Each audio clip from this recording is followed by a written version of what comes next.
귀한 찬양 감사합니다. 우리 앞뒤 좌우로 인사하겠습니다. 사랑합니다. 축복합니다. 잘 오셨습니다. 주님 전에 오면 기쁨이 있습니다. 주님 전에 오면 평안이 있습니다. 세상에서 얻을 수 없는 기쁨과 평강이 우리 주의 전에 있는 줄로 믿습니다. 이 시간 날씨도 좋고 산으로 들로 어디든 갈 수 있지만 하나님 은혜를 기억하고 주의 전에 예배하러 나오신 성도님들 하나님께서 기뻐하시고 복 주시는 줄로 믿습니다. 사실 주일 성수는 신앙의 핵심이에요. 내가 어디 있든지 주님을 바라보고 또 정한 날 주님 앞에 정한 시간에 예배하는 것은 이것은 의무가 아니라 축복이요 특권인 줄로 믿습니다. 그래서 오늘 주님 전에 나오신 우리 모든 성도님들 이미 하나님께서 복을 허락하시는 줄로 믿습니다. 말씀으로 힘을 얻으시고 예배 가운데 하나님의 능력을 경험하시기를 축복합니다. 오늘 시편 5편 말씀 함께 읽었는데 다윗의 시라고 되어 있습니다. 정확한 상황은 알 수는 없지만 아마 다윗이 압살롬에게 피해 도망갔던 그때에 지은 시라고 여겨지고 있습니다. 1절에 보시면 여호와여 나의 말에 귀를 기울이사 나의 심정을 헤아려 주소서, 그렇게 고백을 하고 있습니다. 나의 말에 귀를 기울여 주십시오. 하나님께 요청합니다.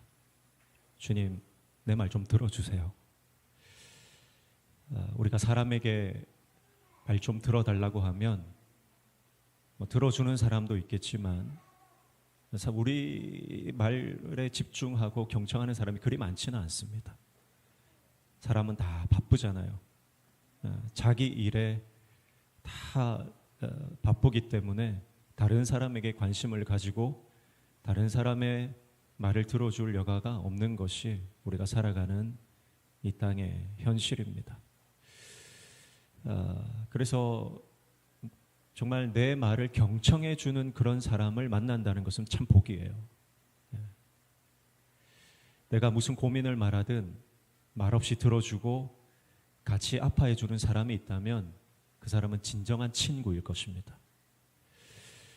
그런 친구 만나는 것이 참 힘들고 그런 친구가 한 명이라도 있다면 참 우리는 복받은 인생일 거예요. 근데 여러분 기억하십시오. 이 세상에 누구도 내 말에 귀를 기울여 주지 않고 내 일에 관심이 없다 하더라도 우리 하나님은 우리의 말에 귀를 기울이시는 분입니다. 우리 주님은 우리가 주님 앞에 기도하는 것 하나도 놓치지 않고 다 들으십니다. 우리의 신음소리까지 다 들으시는 거예요. 그래서 뒤에 보면 나의 심정을 헤아려 주소서 그랬습니다. 나의 심정을 헤아려 주소서. 사실 이 말을 원어적으로 보면 다윗이 정말 기도가 나오지 않는 기가 막힌 상황이라는 거예요. 여기서 심정이라고 하는 히브리 원어를 찾아보니까 이거는 속삭임이라는 거예요. 하기그 속삭임이라는 건데 말을 하려고 하는데 말이 안 나와서 내 속으로 중얼중얼하는 그런 상태를 말합니다. 그러니까 얼마나 마음이 어려운지 다윗이 기도가 나오지 않는 마음이 먹먹하고 답답해서 무슨 말을 할 수 없는 그런 상황이라는 거죠. 그래서 그것을 한글 성경로는 심정이라고 이렇게 번역을 해놨어요. 그래서 심정을, 내 속을 좀 헤아려 주십시오. 내 속을 좀 주님 살펴봐 달라고 하는 그런 요청을 하고 있는데 옛날 성경에는 이 헤아리다라고 하는 것을 통촉하여 주소서 이렇게 번역을 했었더랍니다. 통촉해 달라고. 신하들이 왕 앞에서 통촉하여 주시옵소서 막 그렇게 하지 않습니까? 사극을 보면 그게 정말 좀 이 헤아려 달라, 살펴봐 달라 그런 의미인 것입니다. 왜 다윗이 마음이 어렵고 답답하고 기도도 나오지 않는 그런 심정을 가지고 있습니까? 다른 사람이 아니라 아들이 배신을 했잖아요.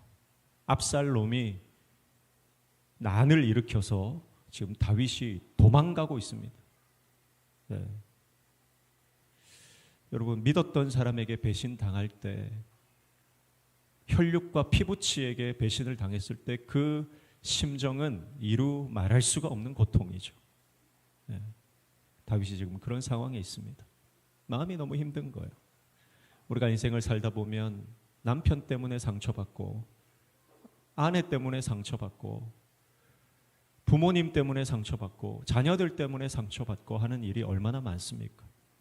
세상에 다른 사람들이 상처 준 것은 그냥 툴툴 털고 버릴 수 있지만, 가까운 사람으로부터 받은 상처는 참 털어내기가 힘든 것입니다. 다윗이 하나님 앞에 그 심정을 좀 헤아려 달라고, 통촉해 달라고 그렇게 기도하고 있는 것입니다. 압살롬의 반역에서 특별히 핵심적인 인물이 있는데, 그 인물이 바로 아히도벨이라고 하는 사람이에요. 아히도벨은 다윗의 최측근입니다.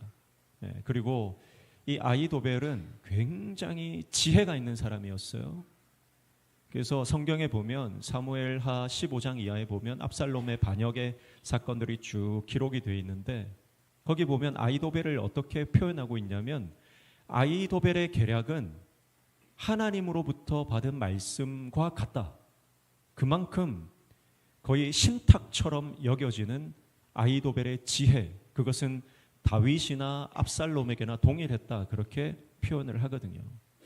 그러니까 다윗에게 있어서 아히도벨은 가장 뛰어난 참모 중에 참모요, 그리고 가장 믿고 신뢰하고 의지했던 신하이며 친구였습니다. 그런데 그가 압살롬에게 가서 붙은 거예요. 다윗이 얼마나 마음이 불안하겠습니까? 다른 사람도 아니고 지혜자 중에 지혜자, 이스라엘 중에 가장 지혜로운 사람이 압살롬에게 가서 딱 붙어 있으니 다윗의 마음이 얼마나 두렵고 불안했겠습니까? 그런 심정을 하나님 앞에 쏟아내는 겁니다. 사랑하는 성도 여러분, 우리가 인생을 살다 보면 답답하고 마음이 먹먹하고 마음이 너무 아프고 힘들어서 어찌할 수 없을 때가 있습니다. 그러나 그때에도 주님 앞에 나아가서 기도하시기를 축복합니다. 주님이 다 들어주십니다. 주님이 다 듣고 계십니다. 우리의 신음소리, 우리의 비명소리까지 주님은 잊지 않고 다 듣고 계세요. 그래서 응답해 주시는 것입니다. 2절에 보시면 나의 왕, 나의 하나님이여 내가 부르짖는 소리를 들으소서, 내가 주께 기도하나이다, 그렇게 말합니다.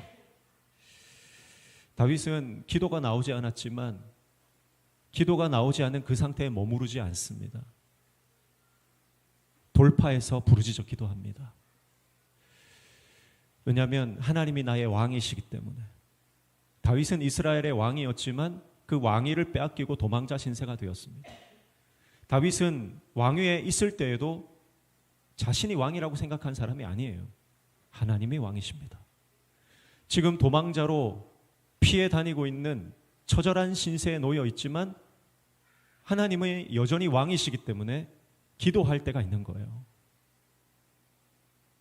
여러분, 우리가 잘 될 때는 내가 왕이 돼버립니다. 그러면 어려울 때 여러분 하나님 찾기가 힘든 거예요. 우리가 어떤 상황이든 잘 될 때나 잘 안 될 때나 건강할 때나 아플 때나 돈이 있을 때나 없을 때나 여러분 우리가 하나님을 왕으로 모시는 인생 되기를 축복합니다. 다윗은 항상 주님이 왕이십니다. 그래서 그 왕에게 부르짖어 기도하는 거예요. 내가 부르짖는 소리를 들으시고 부르짖어 기도하고 있다는 것입니다. 사실 이 아히도벨이라고 하는 사람은 엘리암이라고 하는 사람의 아버지입니다. 그리고 엘리암은 우리가 잘 아는 밧세바의 아버지입니다. 그러니까 밧세바의 할아버지가 이 아히도벨이에요. 아마 이 아히도벨은 밧세바의 원래 남편이었던 우리아를 굉장히 아꼈던 것 같습니다. 우리아가 얼마나 충직하고 훌륭한 사람이었습니까? 그래서 다윗도 우리아를 굉장히 아꼈잖아요. 그런데 다윗이 그 우리아를 사지로 내몰아서 죽이고 손주 며느리를 가로채간 그런 사람 아닙니까? 그러니까 어쩌면 역사적으로 봤을 때 아히도벨은 다윗의 최측근으로서 참모의 역할을 감당했지만 속으로는 다윗을 미워하고 다윗에 대한 적대적인 감정이 남아 있었던 것 같습니다. 그래서 기회만 오면 내가 다윗을 배반하겠다. 그런 기회를 노렸던 인물이 아닐까 그렇게 추측해 볼 수가 있어요. 여러분, 그러니까 같은 공간에 같이 시간을 보낸다고 해서 다 동지가 아니고 친구가 아닙니다. 공간적인 거리의 가까움이 우리의 친밀도를 대변하는 것이 아니에요. 저는 우리 모든 교우들의 가정이 물리적으로만 가까이 있는 그런 명목상의 가정이 아니라 내적인 친밀감과 진정한 친밀감에 있는 진짜 가족이 되시기를 축복합니다. 가정이 회복돼야 인생이 회복되는 것입니다. 우리 교회도 같이 모여서 예배를 드리지만 한 자리에 모여서 예배한다고 다 친구가 아니고 다 동역자가 아닐 수 있는 겁니다. 물리적으로 가까이 있다고 해서 우리 내적 친밀감이 형성되는 것은 아니거든요. 저는 우리 모든 성도들이 함께 예배 드릴 때마다 더욱더 가까워지는 진짜 동역자가 되고 진짜 영적인 이 동반자가 되는 은혜가 있기를 축복합니다. 그래서 성도들을 바라볼 때 꼴 보기 싫다 이런 생각이 혹시 든다면 오늘 집에 가서 이불을 뒤집어 쓰고 회개하시고 주님, 내 안에 있는 이 완악함을 주님 깨뜨려 부숴주십시오. 그리고 성도들을 바라볼 때마다 너무너무 사랑스럽고 너무너무 예쁘고 뒷공무니만 봐도 은혜가 되는 은혜가 있기를 축복합니다. 어떤 분은 은혜를 받으니까 목사님 뒷공무니만 봐도 은혜가 됩니다 그러더라고요. 그런 은혜가 있기를 축복합니다. 근데 이게 성령께서 우리 가운데 기름을 부어 주셔야 되는 거예요. 우리가 그 은혜를 사모해야 하는 것입니다. 같이 있는데 아히도벨과 다윗은 잘 몰라요. 근데 아히도벨 안에는 앙금이 있는 거예요. 다윗을 향한 앙금. 우리아를 죽게 만들고 밧세바를 빼앗아간 그것에 대한 자기 가정사 아닙니까? 거기에 대한 아픔과 상처가 해결되지 않으니까 기회만 오면 다윗을 내가 떠나겠다, 배반하겠다. 그래서 압살롬이 일어났을 때 바로 가서 거기에 붙어버리는 거예요. 그래서 아히도벨은 그가 가지고 있었던 지혜를 가지고 압살롬을 돕습니다. 그런데 아히도벨의 전략은 뭐냐면 12,000명의 군사를 지금 동원해서 다윗을 기습하자는 거예요. 그래서 다윗 주위에는 많은 다윗을 따르는 사람들이 여전히 많이 있지 않습니까? 그러니까 이게 전쟁이 커져버리면 불리해질 수 있다는 겁니다. 이게 정확한 판단이거든요, 사실은. 그러니까 한밤중에 기습을 해서 다윗만 죽이고 나머지는 다 회유를 시키면 그 모든 다윗을 따르던 사람들이 다윗이 죽으면 압살롬의 종이 될 것이다. 이 정확한 판단이고 정확한 전략이었습니다. 그런데 다윗이 후세라고 하는 다윗의 친구를 보냅니다. 압살롬에게 보내요. 나중에 이 압살롬이 이 아히도벨의 전략을 듣고 너무 좋다. 그런데 후세의 의견도 한번 들어보자.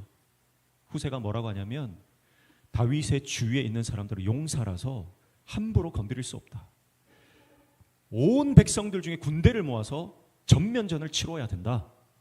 그렇게 말했더니 압살롬이 누구 얘기를 들었을까요? 아히도벨의 말을 듣지 않고 후세의 말을 듣는 거예요. 그래서 후세의 전략은 아히도벨의 전략보다 뛰어나다. 그러면서 후세의 손을 들어주고, 그러니까 전면전을 치르기 위해 준비하는 동안 다윗은 어떻게 해요? 재정비를 하고 피신할 수 있는 시간을 벌게 된 것입니다. 그리고 이 사건을 사무엘하 17장인가 보면 뭐라고 말씀하시면 이것이 하나님의 하신 일이다 이렇게 되어 있어요. 왜 하나님이 이렇게 역사하셨습니까? 다윗이 하나님 앞에 부르짖어 기도했기 때문입니다. 압살롬은 기도하지 않았어요. 아히도벨도 기도하지 않았습니다. 그러나 다윗은 기도했습니다. 기도하고 주님의 도우심을 구했더니 하나님께서 다윗에게 살 길을 내어주시고 승리케 하신 줄로 믿습니다. 그래서 아히도벨이 어떻게 되냐면 결국은 자신의 의견이 받아들여지지 않는 것을 보고 절망합니다. 그리고 고향으로 내려가서 스스로 생을 마감하는 겁니다. 그리고 그 아히도벨에게 임했던 절망과 자포자기하는 그 영이 신약에 가면 가룟 유다에게 임하는 거예요. 그래서 가룟 유다도 스스로 생을 포기해 버립니다. 아무리 범죄하고 넘어지고 절망해도요, 주님 붙들면 다시 회복됩니다. 절대 포기하지 말고 절망하지 말고, 내가 죄 가운데 빠졌다 할지라도 만약 아히도벨이 다윗에게 나와 잘못했다고 용서를 구했다면 다윗이 용서해 주지 않을 사람이 아니거든요. 결국 기도가 승리한 것입니다. 여러분, 가장 강한 것은 기도인 줄로 믿습니다. 기도하면 승리하는 것입니다. 기도하면 길이 열리는 것입니다. 기도하면 하나님이 은혜를 주시고 축복을 주시고 살 길을 내어주시는 거예요. 기도는 하나님이 성도에게 주신 가장 강력한 무기입니다. 그러므로 기도로 승리하는 저와 여러분 되시기를 축복합니다. 진짜 위기는 뭐예요? 다윗에게 진짜 위기는 왕위에서 쫓겨난 것, 아들이 반란한 것, 가장 뛰어난 참모가 자신을 떠나고 아히도벨이 압살롬에게 붙은 것, 여러분 그게 진짜 위기가 아니라고 판단한 겁니다. 다윗에게 있어서 진짜 위기는 뭐냐면 기도하지 않는 게 위기예요. 여러분 우리도 마찬가지입니다. 진짜 위기는 뭡니까? 진짜 문제는 뭡니까? 아무리 커다란 재정적인, 건강적인, 가정적인, 관계적인 문제가 터진다 해도 그게 진짜 문제가 아닌 거예요. 진짜 문제는 기도하지 않는 것. 물론 우리 성도님들 다 기도하시기 때문에, 그러면 더 정확하게 말해서 진짜 위기는 뭐냐? 기도의 시간이 줄어드는 거예요. 기도의 분량이 적어지는 거예요. 그게 진짜 문제요. 그게 진짜 위기입니다. 그럼 뭐가 문제입니까? 뭐가 위기입니까? 사람들이 나를 떠나는 것, 내 인기가 줄어드는 것, 통장의 잔고가 줄어드는 것, 청구서들 앞에서 이게 문제라고 여러분 생각하는 육신적인 생각을 버려야 됩니다. 진짜 문제는 뭐냐? 두려움에 떨며 갈등과 또 모든 관계 안에서 내가 힘들어하면서 하나님 앞에 나아가 기도하는 시간이 줄어든다면 그게 진짜 위기라는 거예요. 다윗은 어마어마한 문제를 만났잖아요. 모든 것을 잃고 쫓겨나가는, 아들에게 배신당하고 수많은 자신의 측근들이 배신하는 그런 상황에서 그것이 문제가 아니라 기도하는 것, 기도하지 않는 것, 그게 내 인생의 승패를 좌우한다는 것을 믿었던 사람입니다. 사랑하는 성도 여러분, 어떤 위기와 문제를 만나든 하나님 앞에 기도로 돌파하는 기도의 용사 되시기를 주님의 이름으로 축복합니다. 그래서 미국의 링컨 대통령이 있지 않습니까? 링컨 대통령이 남북 전쟁이 일어났을 때 계속 패배하는 거예요. 계속 지는 거예요. 원래 링컨이 86kg인가? 거구의 체중이 아주 건장한 그런 체격이었다고 해요. 근데 연전연패, 계속 전쟁에서 지니까 나중에 50kg대까지 몸무게가 완전히 빠졌다 그러더라고요. 얼마나 힘들었겠어요. 근데 그러던 와중에 한 번 승리를 했습니다. 이제 전세가 역전되기 시작했습니다. 링컨 대통령의 참모들이, 측근들이 와서 링컨 대통령에게 이제 드디어 우리가 이겼다고, 이제 상황이 역전되기 시작했다고, 하나님이 우리 편이라고 그렇게 링컨에게 얘기했을 때 링컨이 뭐라고 얘기했냐면, 하나님이 우리 편이라고 말하지 마십시오. 우리가 하나님 편에 서 있는지 그게 중요한 겁니다. 그랬다는 거예요. 하나님이 내 편이다, 이 말은 무슨 말이에요? 내 뜻대로 되기를 원한다는 거예요. 사실 신앙의 본질은 내가 하나님 편 되는 것입니다. 내 뜻이 하나님 뜻 되는 거예요. 나의 꿈과 계획이 하나님의 꿈과 계획으로 수렴하는 것, 그것이 진짜 신앙의 본질인 것입니다. 다윗은 문제를 앞두고 그 문제에 집중하는 것이 아니라 내가 하나님 편에 서 있는가? 내가 하나님의 여전히 기쁨인가? 그것을 점검하는 것입니다. 기도하지 못하게 하는 것이 마귀의 전략입니다. 그러나 성령이 임하시면 우리는 기도의 사람이 되는 줄로 믿습니다. 기도로 승리하는 저와 여러분 되시기를 축복합니다. 3절에 보시면 여호와여 아침에 주께서 나의 소리를 들으시리니 아침에 내가 주께 기도하고 바라리이다 그랬습니다. 아침 기도, 아침 묵상을 하고 있습니다. 그래서 항상 다윗은 하나님과 하루를 시작하고 또 하루를 마감할 때도 주님과 같이 하루를 닫습니다. 그러니까 내 뜻대로 사는 인생이 아니라 하나님의 뜻대로 사는 인생이죠. 그렇게 하나님 앞에 기도했더니 깨달은 게 있어요. 그게 뭐냐면 4절부터 6절인데 세 가지에 대해서 깨닫고 점검하기 시작합니다. 첫 번째가 죄에 대한 것입니다. 죄. 그게 4절이에요. 주는 죄악을 기뻐하는 신이 아니시니 악이 주와 함께 머물지 못하며 그랬습니다. 하나님 앞에 머무르며 기도할 때 하나님께서 주시는 감동이 뭐냐면 죄의 문제를 해결하라는 거예요. 하나님이 죄를 기뻐하지 않는다. 그 말은 무슨 말이에요? 하나님은 거룩하신 하나님이다.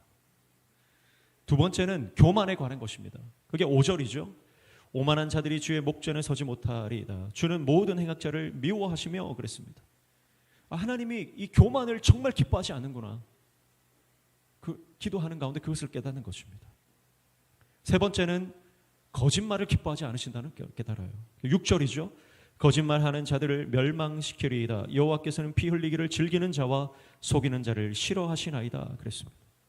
하나님께서 거짓말하는 것을, 이 거짓을 정말 싫어하시는구나.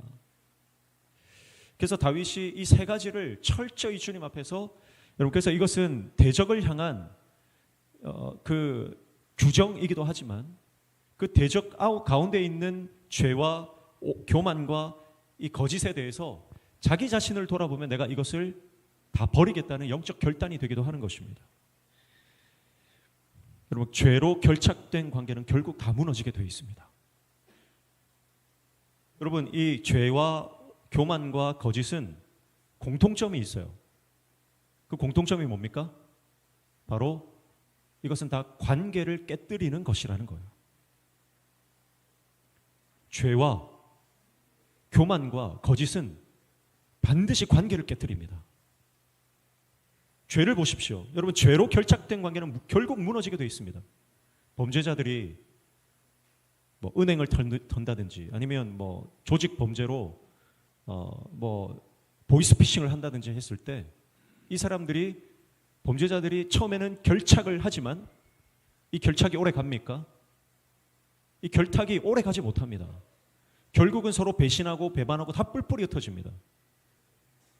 여러분, 이게 죄의 속성이에요. 조폭들을 보십시오. 조폭들이 의리가 있습니까? 조폭들이 만나면 형님 하고 인사하잖아요. 그러니까 우리가 겉으로 볼 때는 의리가 있는 것 같다 하지만 여러분, 문제가 딱 터지면 다 배신하고 다 떠나갑니다. 여러분, 그게 조폭들의 인생이에요. 의리가 없는 거예요. 교만도 마찬가지죠. 여러분, 교만한 사람 옆에 사람이 붙든가요? 내 옆에 사람이 점점 없어진다. 여러분, 내가 교만하지 않은가 돌아봐야 됩니다. 하나님은 겸손한 자를 기뻐하십니다. 그리고 겸손한 자 옆에는 계속 사람이 붙어요. 인생을 살다 보면 그런 거 많이 느끼지 않습니까? 겸손한 사람 옆에는요, 사람들이 가서 많이 붙어요. 근데 교만한 사람은요, 점점 사람들이 다 떠나갑니다. 상처를 받고 떠나가고 실망을 하고 떠나가게 됩니다. 세 번째, 거짓이잖아요. 거짓은 결국은 드러나게 됩니다. 그리고 관계를 다 깨뜨려요. 위하는 척 할 수는 있습니다. 그러나 진짜 위하지 않는다면 그 관계는 깨어집니다. 거짓은 순간을 모면할 수 있지만 진실은 영원히 우리를 지켜주는 것입니다. 그래서 진실이라고 하는 것은 두 사람의 관계를 이어주는 강력한 고리가 됩니다. 그래서 부부 관계도 진실이 있어야 돼요. 부부 관계가 거짓이 있으면 깨우십니다. 남편이 늦게 들어왔는데 어디 갔다 왔어요? 뭐 장례식 갔다 왔어. 이러면 그때부터 균열이 생기는 거예요. 솔직하게 얘기해야 됩니다.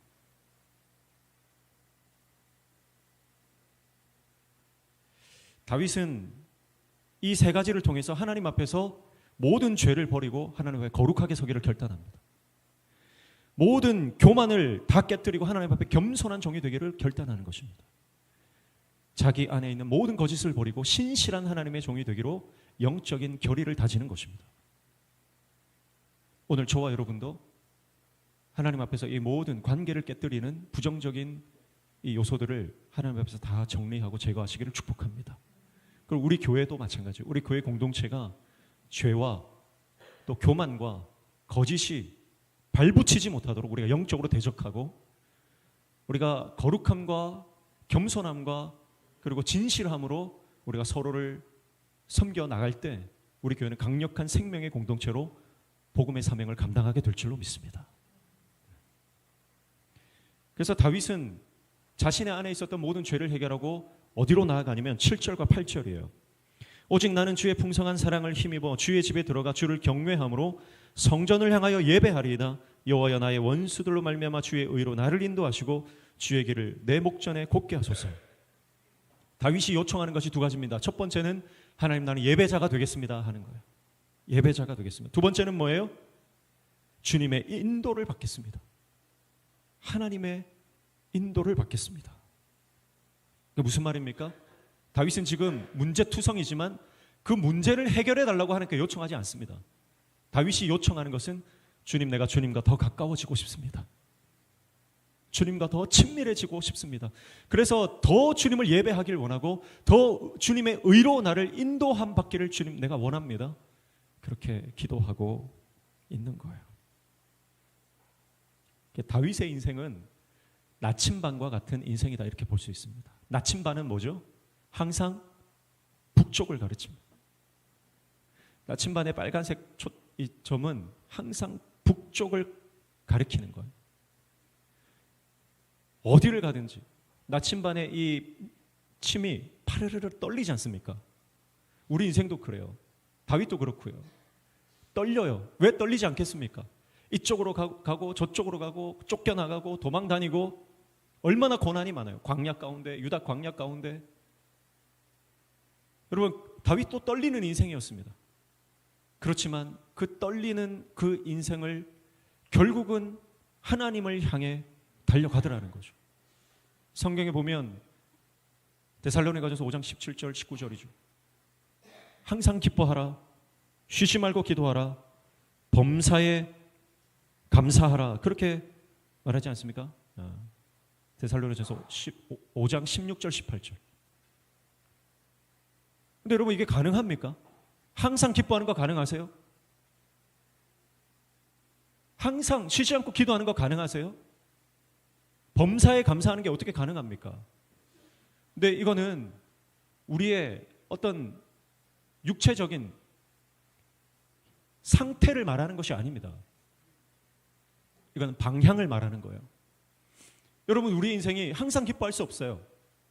두렵습니다. 때로는 절망이 옵니다. 때로는 내가 너무 가슴이 떨려서 기뻐할 수 없는 때가 있습니다. 그러나 성도는 결국 하나님을 바라봄으로 기쁨으로 수렴되는 인생이라는 거예요. 그러니까 방향을 말하는 것입니다.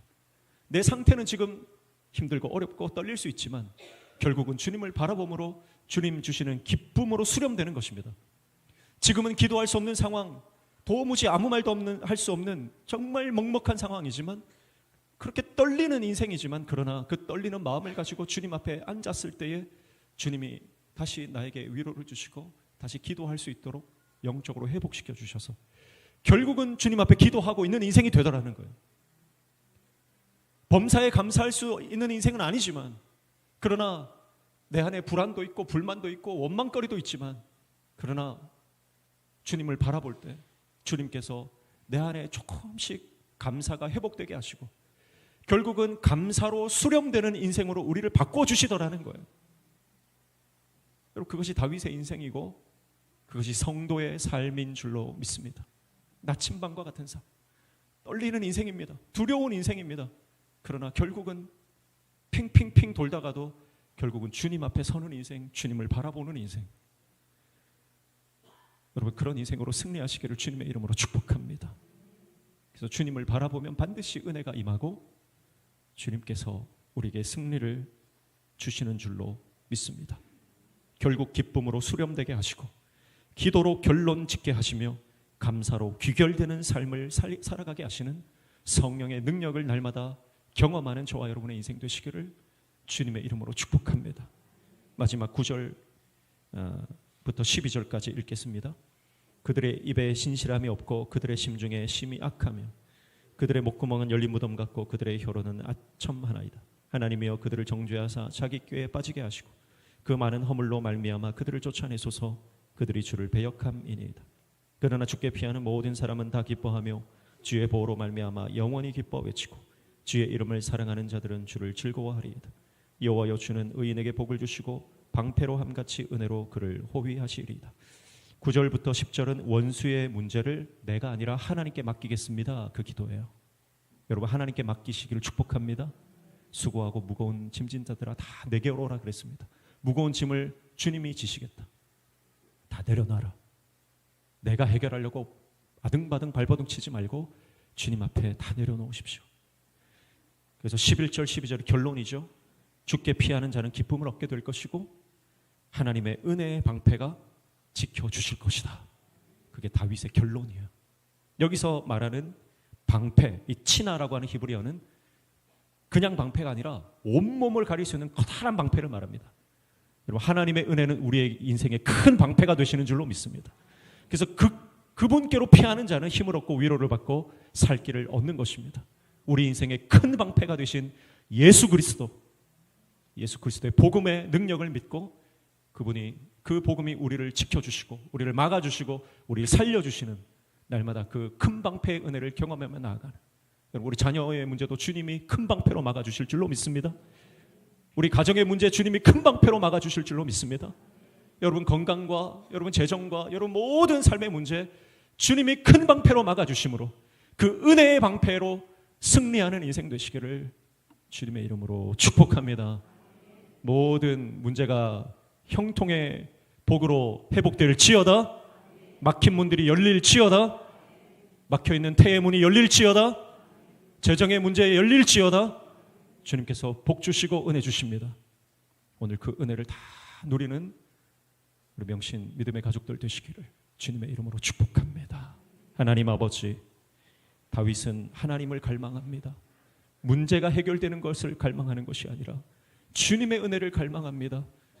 그래서 자기 안에 있는 죄악들을 다 주님 앞에 토설하고 더 주님을 예배하며 더 주님 앞에 기도하기로 영적 결의를 다시는데, 그런 다윗에게 하나님은 역전의 은혜를 허락하시고 큰 방패, 은혜의 그 방패로 막아주시는 역사를 허락해 주셨던 것처럼 오늘 우리 모든 성도들도 그 은혜 누리며 살아가는 승리하는 인생 되게 도와주옵소서. 예수님의 이름으로 기도하옵나이다. 아멘.